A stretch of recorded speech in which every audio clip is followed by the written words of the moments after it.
Hello, പുതിയ വീഡിയോയിലേക്ക് എല്ലാവർക്കും സ്വാഗതം. ശ്രുതിയാണേ. ഇപ്പം ഞാൻ പാർലറിലേക്കാണ് പോയിക്കൊണ്ടിരിക്കുന്നത്.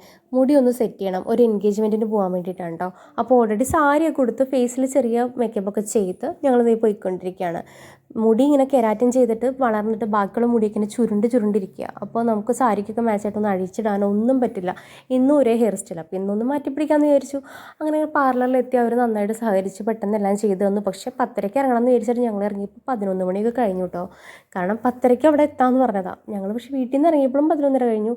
പാർലറിൽ നിന്ന് ഇറങ്ങിയപ്പോൾ തന്നെ 11:15 ആയി. ആ ഹിന്ദിക്കാരൻ ചേട്ടനോട് ഞാനൊരു കണക്കിനൊക്കെ പറഞ്ഞു ഒപ്പിച്ചു, ചേട്ടാ സമയം പോയി അങ്ങനെയാണ് ഇങ്ങനെയാണ്. പക്ഷേ പുള്ളി ഫാസ്റ്റായിട്ട് ചെയ്തു, നല്ല അടിപൊളിയായിട്ട് ചെയ്തു തന്നു കേട്ടോ. ഇതാണ് ഫൈനൽ ലുക്ക്. അങ്ങനത്തെ ഞങ്ങൾ വീട്ടിൽ നിന്ന് ഇറങ്ങാൻ പോവാണ്. അപ്പോൾ ഞാൻ വീട്ടിലെത്തിയപ്പോഴേക്കും രാഗമൊക്കെ റെഡി ആയിട്ട് നിൽക്കുന്നുണ്ടായിരുന്നു.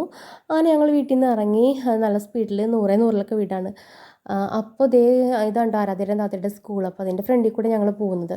പറവൂർ മാർക്കറ്റിൻ്റെ അടുത്തുള്ള ഒരു ഓഡിറ്റോറിയത്തിലായിരുന്നു കേട്ടോ ഫംഗ്ഷൻ. അതിൻ്റെ പേര് എനിക്ക് കറക്റ്റ് ഓർമ്മയില്ല.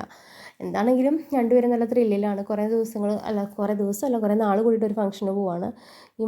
ഞങ്ങൾ ഇറങ്ങിയപ്പോൾ നല്ല മഴയും കാര്യങ്ങളൊക്കെ ആയിരുന്നു. പക്ഷേ ഞങ്ങൾ അവിടെ ഇറങ്ങി ചെന്നപ്പോൾ മഴ ഒന്ന് തോർന്നു. സത്യം പറഞ്ഞാൽ സാരി ഉടുക്കാനൊക്കെ ഭയങ്കര ഇഷ്ടമാണ് കേട്ടോ. പക്ഷേ ഈ മഴയുള്ള ദിവസം സാരി ഉടുത്തത് എന്തിനാണെന്ന് പിന്നീട് ഞാൻ ആലോചിച്ചത്. കാരണം ഇത് ഉടുത്തിട്ട് നടക്കാൻ പറ്റുന്നുണ്ടായിരുന്നില്ല. വെള്ളത്തിൽ കൂടെയൊക്കെ നടക്കുമ്പോൾ നല്ല ബുദ്ധിമുട്ടായിരുന്നു. വല്ല സിമ്പിളായിട്ടുള്ള കുർത്തി എന്തെങ്കിലും ഇട്ടിട്ട് വന്നാൽ മതിയാണെന്ന് ആദ്യം തോന്നി. പിന്നെ എന്തെങ്കിലും ആവട്ടെ, അതിൻ്റെ ഉള്ളിൽ കയറുമ്പോൾ പിന്നെ പ്രശ്നമില്ലല്ലോ എന്നൊക്കെ വിചാരിച്ച് ഞാനും താത്ത ഇങ്ങനെ ഓരോന്നൊക്കെ പറഞ്ഞ് ചിരിച്ചൊക്കെ അവിടെ ഇരിക്കുകയാണ്. അങ്ങനെ നേരം പോകാനായിട്ട്, കാരണം അവിടെ അധികം ആരെയും പരിചയമൊന്നുമില്ലല്ലോ. അങ്ങനെ നമ്മൾ കുറച്ച് നേരം അവിടെ സെറ്റൊക്കെ ചെയ്തിരുന്നു. പിന്നെ അതിൻ്റെ ഇടയ്ക്ക് പോയി ഫോട്ടോ എടുക്കാനൊക്കെ വിളിച്ചപ്പോൾ ഫോട്ടോസൊക്കെ എടുത്തു. അങ്ങനെ ഫുഡ് കഴിക്കണ നേരമായപ്പോഴേക്കും ഞാനും ധാത്രി ആരാധ്യയും ഞാൻ കൂടി ഫുഡ് കഴിക്കാനിരുന്നു. അപ്പോൾ ധാത്രിക്ക് കഴിക്കാനായിട്ട് ഇൻട്രസ്റ്റ് ഒന്നും ഉണ്ടായിരുന്നില്ല. എന്നിട്ട് ഞാൻ ദേഷ്യപ്പെട്ടു, ഐസ്ക്രീം തരില്ല എന്നൊക്കെ പറഞ്ഞപ്പോൾ ധാത്രി പയ്യെ കഴിക്കുന്നുണ്ട്. ധാത്രിക്ക് ഐസ്ക്രീം കഴിക്കാനായിട്ട് ഇൻട്രസ്റ്റ്. കാരണം വന്നപ്പോൾ തന്നെ അവിടുത്തെ വെൽക്കം ഡ്രിങ്ക് എടുത്ത് കുടിച്ചപ്പോൾ ആളുടെ വിശപ്പ് പോയി. അപ്പോൾ ഞാൻ ഇത് കഴിച്ചാൽ ഐസ്ക്രീം തരുള്ളൂ എന്ന് പറഞ്ഞപ്പോൾ ഇപ്പോൾ എന്നെ ബോധിപ്പിക്കാൻ വേണ്ടി കഴിച്ചുകൊണ്ടിരിക്കുന്നുണ്ട്. ആരാധ്യക്ക് പക്ഷേ നല്ല വിശപ്പുണ്ടായിരുന്നു കേട്ടോ. അങ്ങനെ ഞങ്ങളിതേ കഴിച്ചു. എനിക്കാണെങ്കിൽ ഫുഡ് കഴിക്കാൻ പറ്റില്ല എന്ന് പറഞ്ഞാൽ എൻ്റെ പ്ലേറ്റ് നിറച്ച സാധനങ്ങളൊക്കെ ഉണ്ട്. പക്ഷെ സത്യമായിട്ടും ഉള്ള കാര്യമാണ് കേട്ടോ. പല്ലിൽ ക്ലിപ്പിട്ടേ പിന്നെ മര്യാദയ്ക്ക് ഫുഡ് കഴിക്കാൻ പറ്റുന്നില്ല. ആ വച്ചത്തിൽ പകുതി എനിക്ക് കഴിക്കാൻ പറ്റിയിട്ടില്ല. നിങ്ങൾ വിശ്വസിക്കുമെന്ന് എനിക്കറിയില്ല.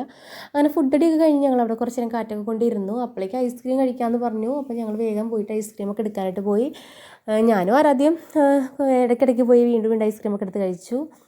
പക്ഷേ ടോൺസിലൈറ്റീസ് ഉള്ളതുകൊണ്ട് ഞാൻ ഇടയ്ക്കിടയ്ക്ക് ഓർമ്മിപ്പിക്കേണ്ട. ആരാധ്യം അധികം കഴിക്കേണ്ടായിരുന്നു. പക്ഷേ അവിടെ ഞാൻ നിർത്തിയാലല്ലേ അവർ നിർത്തുള്ളൂ. ഞാനും വീണ്ടും കഴിച്ചു. അങ്ങനെ എല്ലാം കഴിഞ്ഞ് ഞങ്ങൾ വീടെത്തിയപ്പോഴേക്കും ഏകദേശം 2:45-3 മണിയൊക്കെ ആയി. അപ്പോഴേക്കും ഡ്രസ്സൊക്കെ മാറി സെറ്റ് ചെയ്യാനായിട്ട് മുടിയൊക്കെ ഇതാക്കി. അപ്പോഴേക്കും മുടിയുടെ പകുതി ചെയ്തതൊക്കെ പോയിട്ട് കാപ്പിരി പോലെയായി. മുകൾഭാഗമൊക്കെ ഇങ്ങനെ ചുരുണ്ട് തുടങ്ങി. കാരണം അതിൻ്റെ ഇടയ്ക്ക് മഴവെള്ളമൊക്കെ തലയിൽ വീണല്ലോ. വെള്ളം വീണാൽ മുടി പഴയ പോലെ ആവുമല്ലോ. തല കുളിച്ചില്ലെങ്കിൽ ഇതേപോലെ തന്നെ ഇരിക്കും. അപ്പോൾ ഞാൻ വിചാരിച്ചു കുളിക്കാതിരുന്നാലും മുടി മര്യാദയ്ക്ക് എടുക്കുമല്ലോ. അതിൻ്റെ ഇടയ്ക്ക് കുറച്ച് ഫോട്ടോസൊക്കെ എടുത്തു. അപ്പോൾ അവിടെ വെച്ച് താത്തയുടെ കുറച്ച് ഫോട്ടോസൊക്കെ എടുത്തിരുന്നു. എനിക്ക് എൻ്റെ ഫോട്ടോസ് മര്യാദയ്ക്ക് എടുക്കാൻ പറ്റില്ല. ഞാൻ രാഘവനോട് പറഞ്ഞതെടുത്ത്. അപ്പോൾ ഇന്നത്തെ വീഡിയോ ഇത്രയുള്ളൂ. Tata bye, see U.